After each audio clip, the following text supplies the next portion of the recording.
Her last gift. In 1993, my older sister committed suicide. A few years before her death, she had given me a tiny birthstone ring for my birthday. I greatly cherished this ring and was heartbroken when I lost it during a move. It was one of the last gifts she had given me, and I searched everywhere for it. I truly mourned the loss of that ring.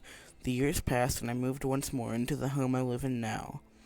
In 1999, my husband, son, and I were walking to the car, which was parked in front of the house.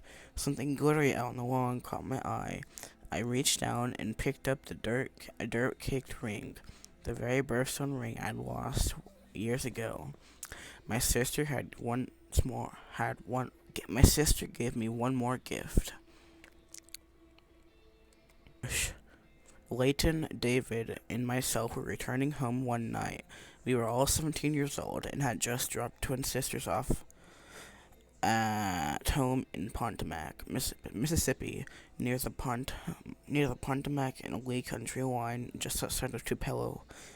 David and I were dating the twins, and Leighton was always the third wheel on these double plus one dates.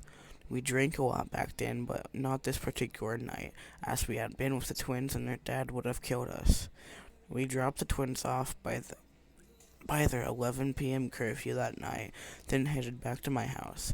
We took a back road that we traveled all the time that was just a couple of miles from where I lived. One of the guys asked me to stop on the road so that he could relieve himself, and the other agreed that he needed to do the same. The road was gravel-topped and was lined with trees and fences on both sides. When I stopped the car, it appeared as if the car was suspended off the road just a tad. It seemed as if the road kept passing underneath us, and I could see the trees, grass, and fence posts passing by equivalently on each side of the car. It appears as if I was still driving on the road at about 30 miles per hour, which is the normal driving speed on this road. I knew the car was really stopped because it had the brake all the way down to the floor and was no longer guiding the wheel. When my friends asked why I wasn't stopping, I knew they were seeing the same thing. I told them that I had stopped the car. To prove it, I turned on the car's interior light and showed them that I was standing on the brake and not holding the steering wheel. David, Leighton, and I were so frightened, I lifted my foot from the brake and at this time floored the gas. About a quarter mile down the road, we bravely stopped to see if the same thing would happen again. It didn't. I turned the car around and went back to the original spot, and the same thing happened again as it had before. Frightened again, I took off very fast and went home. The experience is much like being dizzy, but instead of things twisting around us, they rushed past and underneath us.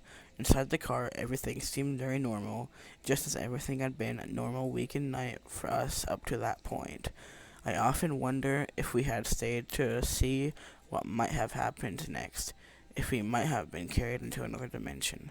Through the years, we have all gone back to the same spot several times just to see if this had happened again, and it never has.